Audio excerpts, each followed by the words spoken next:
E aí, torcedor do Verdão, beleza? Mais um vídeo aqui no canal JP Palmeiras para trazer as últimas informações. Estou trazendo aqui para vocês o troca de passes, atualizando as últimas notícias do nosso Palmeiras, galera.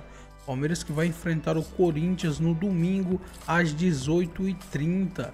Jogo válido pelo Campeonato Brasileiro, a qual o Verdão está na segunda colocação com 42 pontos. Lembrando que o Verdão tem 2 jogos a menos. E muito mais aí, galera. Fica aí até o final do vídeo. E não se esqueça de deixar aquele like, beleza? Quem traz detalhes do Palmeiras é o Pedro Rocha, que acompanhou a apresentação do Jefté, lateral formado no Fluminense, que agora vai jogar no Palmeiras. Chega mais, Pedro! Olá, um abraço amigo ligado no Troca de Passes. Palmeiras segue a sua preparação para o derby de domingo contra o Corinthians em Itaquera. Abel Ferreira terá o retorno de Aníbal Moreno, que estava suspenso na última rodada diante do Sport. Nesta sexta-feira foi apresentado oficialmente aqui na Academia de Futebol o lateral esquerdo Jefté, de 21 anos, revelado pelo Fluminense. Já fez a estreia vestindo a camisa do Palmeiras na última segunda-feira contra o Sport. Inclusive, foi a primeira partida dele profissionalmente jogando aqui no futebol brasileiro. Ele que foi embora do Flu para o futebol do Chipre, ainda quando estava nas categorias de base. Depois disso foi para o Rangers da Escócia, foi eleito o melhor lateral esquerdo do último campeonato escocês, e foi isso que despertou o interesse da diretoria do Palmeiras e sobretudo de Abel Ferreira no futebol do Jefté. O Abel gostou do nome do atleta para substituir o Vanderlan, que foi vendido ao Bragantino ainda nessa temporada, alguns meses atrás. O Jefté chega para disputar a vaga com o Piquerez, e nessa apresentação, na entrevista coletiva, ele falou sobre a surpresa que ele teve quando descobriu através dos empresários que o Palmeiras tinha interesse na contratação do seu futebol. Vamos ouvir o que disse o Jefté das primeiras palavras dele, agora apresentado oficialmente como reforço do Palmeiras. Foi algo que me pegou de surpresa, sim, porque até o meio assim do mês passado, eu não sabia que Palmeiras tinha esse interesse em mim. Então, quando os meus representantes falaram, né, que o Palmeiras estava interessado, eu fiquei bem chocado assim, porque eu não imaginava. E aí, conforme eu falei, eu disse que queria vir de qualquer maneira, era o objetivo que eu tinha, conversei. Tá aí, Jefté. Eu confesso, não conheço o futebol do Jefté, né?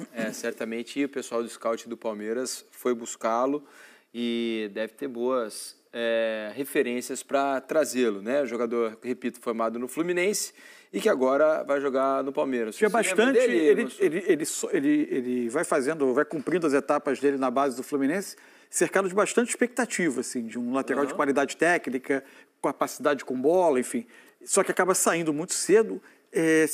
Não chega a jogar, se não estou errado, pelo profissional do Fluminense, e aí acaba rodando.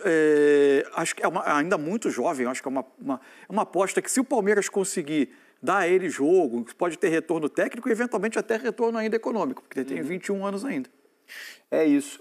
O Palmeiras continua, né, fazendo muito dinheiro com a base, né? O Thales, menino que teve algumas oportunidades com o Abel no time profissional, está com uma negociação encaminhada para o Almeria da Espanha. E os valores é que impressionam. Como o Palmeiras, mesmo ainda com um jogador que ainda não explodiu, ele consegue vender bem. São 37 milhões de reais pelo Thales, que é um menino que praticamente não deu as caras ainda no profissional, né?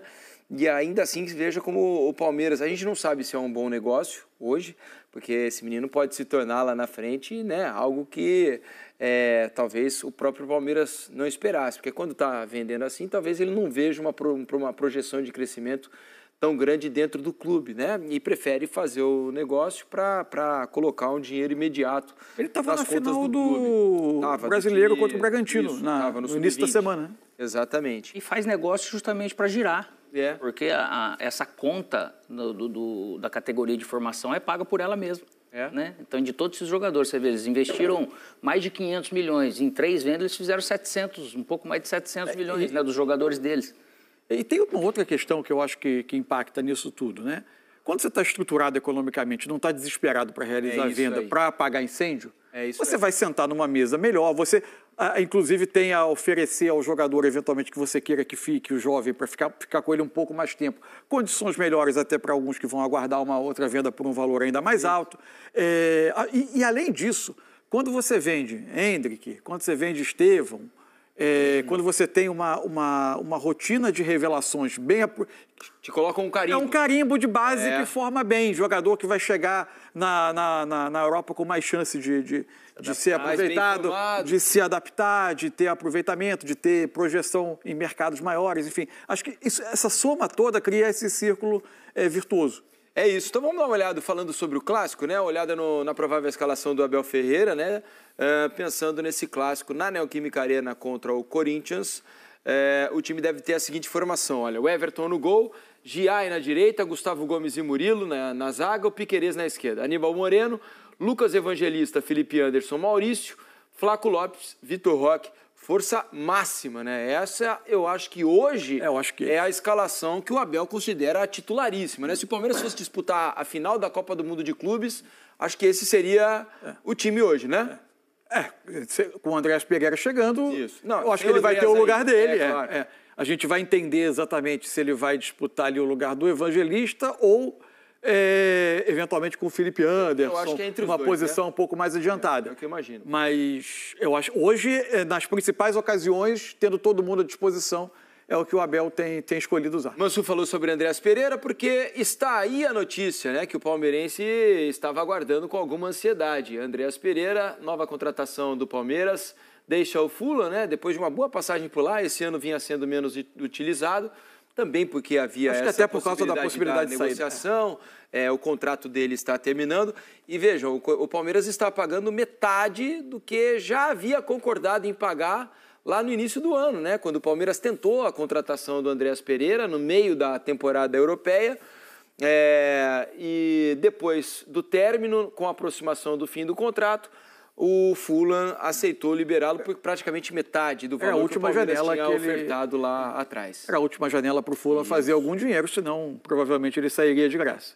É isso aí, uma ótima contratação, acho um grande jogador, jogador de muitas valências, né? Técnicas, físicas, bom chute, bom passe, boa visão, e tem tudo para brilhar aqui, como já fez, né? Vamos ser justos, pelo menos o que eu considero ser uma justiça, mas você pode pensar diferente, como o Alex também. Eu acho que ele foi injustiçado no Flamengo, porque ele tinha feito um ótimo ano, era um dos principais jogadores no time, comete um erro gravíssimo numa decisão de Libertadores que acaba culminando na perda do título. Ele, não sei se concordam, mas para mim era talvez o melhor jogador daquela decisão, né? Quando ele pede a bola pro Daverson e acaba saindo o gol. Acho até que o Flamengo tinha interesse em renovar o contrato dele. Não, o Flamengo chegou a acertar uma coisa. O Flamengo chegou a acertar a compra não foi isso? Internamente, um questionamento de valores. Isso gerou uma... E aí, o clube associativo, por mais que o Flamengo hoje tenha, sob o ponto de vista de gestão, acho que o Flamengo se projetou, se organizou de uma maneira mais profissional. Importante, mas o clube associativo ainda tem esses ruídos. Aí gerou um forte questionamento de parte de torcida, mas também de correntes internas do clube. E aí ameaçou a presidência do clube na ocasião. Acabou. Brecou a operação. Né? Mas o Flamengo tinha tido um acordo para compra em definitivo. Sinal de que o rendimento dele num todo não estava longe de ser ruim. Muito bom. Agora, assim, aí vai a diferença entre mundo ideal e mundo real, né?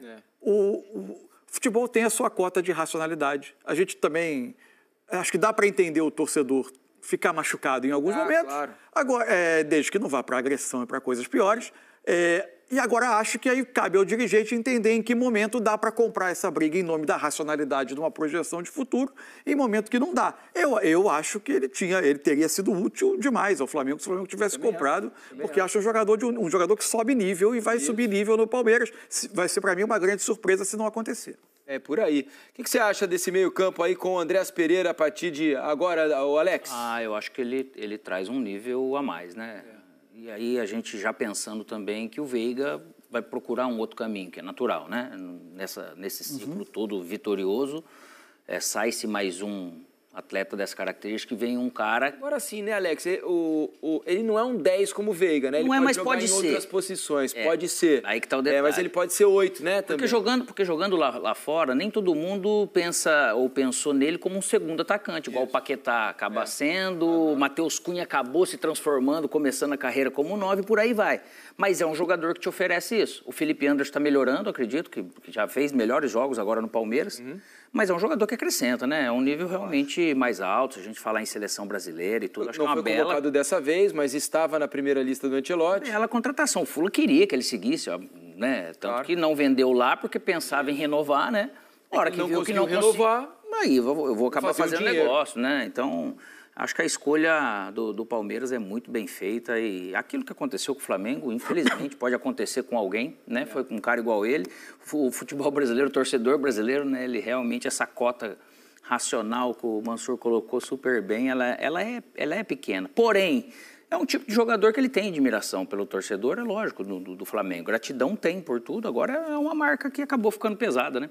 E é sarcástico, mas o torcedor do Palmeiras tem mais consideração do que o do Flamengo. Ah, lógico. Porque o torcedor do Flamengo ficou muito marcado. Muito. Né? Assim, ficou pesado, né? Ficou muito pesado ali, né? Se colocou aquele jogo em cima dele foi muito grande. Então, e houve muita brincadeira, né? De camisas do Palmeiras, inclusive, com o nome do André Pereira. E o 2021 embaixo. 2021 embaixo. Então, assim, o torcedor do Flamengo se magoou demais e houve uma espécie, né, de um agradecimento sarcástico ali, entre aspas, de torcedores do Palmeiras por causa da bola perdida. Então, aqui, esse é um jogo que, conforme a gente vai se distanciando dele, a gente vai entendendo outras coisas que para mim estavam associadas a esse jogo. A primeira é fundamental e é saudável do futebol, que é a rivalidade, né? Claro. Tinha se construído por serem os dois com mais poder aquisitivo e, de repente, eles chegam a uma final de Libertadores, né? Um tinha ganho em 19, outro tinha ganho em 20, e, de repente, eles se enfrentam. Tinha isso. Tem a coisa de que a gente aqui no Brasil precisa ter quase sempre um vilão em cada derrota, né? E aí estava muito fácil oferecer a cabeça na bandeja, né? E, além de tudo, aí é um papo um pouco mais cabeça, um pouco mais sociológico, digamos assim, o mundo estava saindo da pandemia, todo mundo trancado um tempo. E, de repente, você reúne a grande rivalidade do Brasil numa final de Libertadores, estádio lotado, as pessoas nas cidades foram para a rua, se reuniram em muitos lugares para assistir o jogo. Tudo que acontecia ali que envolvia a reunião de pessoas, parecia que naquele momento ganhava também uma dimensão. Aquele jogo, e aí se colocou um peso naquele jogo. E aí, antes do jogo, se discutia se é o Renato de um lado, é o Abel do outro, quem perder cai. Se a gente podia, de repente, não ter mais Abel hoje no Palmeiras. Você vê quanta coisa estava em jogo ali naquela... No fim caiu o Renato. E no fim caiu o Renato. O Renato caiu após o jogo. E depois caiu o Andrés. Né? Depois caiu o Andrés. Então, se colocou muita coisa em torno daquele jogo, uma tensão muito à flor da pele, uma coisa muito... Verdade. Cara, se a gente fala que às vezes clássicos ou grandes rivalidades assim, num jogo, você vai pegar um grande jogo, uma grande rivalidade, um Grenal, um derby, e alguém falha e não tem um histórico, né? Não tem uma base para sustentar. Ele erra, às vezes o cara não joga mais no clube. Imagina numa final de Libertadores. Claro. Né? Então acaba ficando pesado por isso. Tá aí, Andrés Pereira. Sai um pouco do perfil do Palmeiras, né? Que muitas vezes contrata jovens. Assim, vamos falar só do Richard Rios, que até ele chega meio para suprir a ausência, né? O cara que veio do Guarani e tal, e cresceu lá dentro, né? Mas tem o Felipe Anderson, Paulinho e tal, mudando um pouco esse perfil de contratações. Mas, falando em derbys, André... Eu falava aqui, a vantagem do Corinthians no Paulistão, na Copa do Brasil. Isso tem algum peso para o jogo do Campeonato Brasileiro? Ou será que fica engasgado para o palmeirense? Edu, o peso que tem é que é mais um encontro, né? Um jogo muito diferente para os dois times, para os dois técnicos, para as duas torcidas. E tudo isso é um plano que pertence apenas a esse clássico, que é uma coisa fora do normal aqui, né? O Corinthians é o maior rival do Palmeiras, o Palmeiras é o maior rival do Corinthians. Quando essas camisas se encontram, a ocasião é especialíssima. O que a história recente nos conta? Que nesse ano de 2025, o Corinthians tem contra esse adversário um desempenho melhor. Isso aconteceu no Campeonato Paulista, aconteceu também recentemente na Copa do Brasil. Mas, por exemplo, após a decisão no Campeonato Estadual, os dois times se encontraram pelo Campeonato Brasileiro, primeiro turno, um jogo na Arena Barueri, e o Palmeiras venceu o Corinthians com certa tranquilidade. Provavelmente é isso que a comissão técnica e os jogadores do Palmeiras pretendem fazer agora nesse fim de semana quando acontece o jogo pelo segundo turno do Campeonato Brasileiro.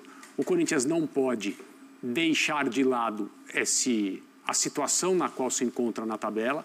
Venceu na semana passada o Vasco fora de casa, conseguiu 3 pontos que o colocam numa posição um pouco mais tranquila, mas o Corinthians tem mais jogos do que alguns dos seus adversários momentâneos na mesma região da tabela do campeonato. E está numa situação em que uma sequência de derrotas, por exemplo, volta a colocá-lo numa posição muito sensível. E aí pouco importa o que está acontecendo na Copa do Brasil, uma vaga próxima no confronto com o Atlético Paranaense por um lugar nas semifinais, porque de nada adianta ser finalista ou até campeão da Copa do Brasil e terminar rebaixado no Campeonato Brasileiro. Pelo lado do Palmeiras, é encarar o jogo como sempre faz, com a maior seriedade, tentar melhorar um pouco equilibrar um pouco esses números diretamente na rivalidade nesse ano e continuar buscando a melhor posição possível, perseguindo o Flamengo na liderança do Brasileirão. Na tabela são 17 pontos que separam o vice-líder Palmeiras do Corinthians, que é o 11º, 25 e 42 pontos. É uma diferença bem grande, né? O Palmeiras se encaixando ali com o Vitor Roque, o Flaco Lopes, convocado para a seleção argentina, né? E o Corinthians com as ausências dos Mateus, com a ausência dos 2 Mateus, né? Aí o torcedor fala assim, Félix Torres na lateral? Não, pelo amor de Deus. Em relação ao Mateuzinho, que saiu do jogo contra o Atlético Paranaense com um aparente problema na coxa, o Corinthians fez exames mais detalhados e ele não tem lesão. Essa é uma ótima notícia, porque ficar sem o Mateuzinho na lateral direita significa, nesse momento, uma obrigação por parte do Dorival Júnior de colocar um jogador improvisado, que seria o Félix Torres, que não vem atuando bem nem como zagueiro, que é a função primordial dele, e muito menos como lateral. O Léo Maná, que seria o jogador de ofício, como se diz, para substituir o Mateuzinho, recentemente foi emprestado, não está mais no clube. Então o Dorival não tem outra opção. Justamente no momento em que o time, coletivamente falando, começa a encontrar um jeito de jogar, isso ficou claro tanto na vitória contra o Vasco pelo Brasileirão, quanto na vitória contra o Atlético Paranaense pela Copa do Brasil. E esse jeito de jogar utiliza muito os corredores. O Mateuzinho, com assistências em partidas recentes, comprova o sucesso dessa ideia, pelo menos por enquanto. Seria muito ruim perdê-lo por muito tempo. Ao que parece, ele tem um incômodo na coxa, sobrecarga, o esforço excessivo, e é dúvida para o clássico, mas ao menos não vai ficar fora por muito tempo, porque não está machucado. E hoje, torcedores corintianos com quem eu conversei lembraram do Fagner. Se o Fagner estivesse, o problema estaria resolvido. Enfim, está no Cruzeiro. Então é isso, torcedor do Verdão. Valeu por chegar até aqui no final do vídeo. Não se esqueça de deixar aquele like, beleza? Se você ainda não for inscrito aqui no canal, já se inscreva. Ative o sininho de notificação para não perder nada que eu poste aqui no canal. Falou e até mais!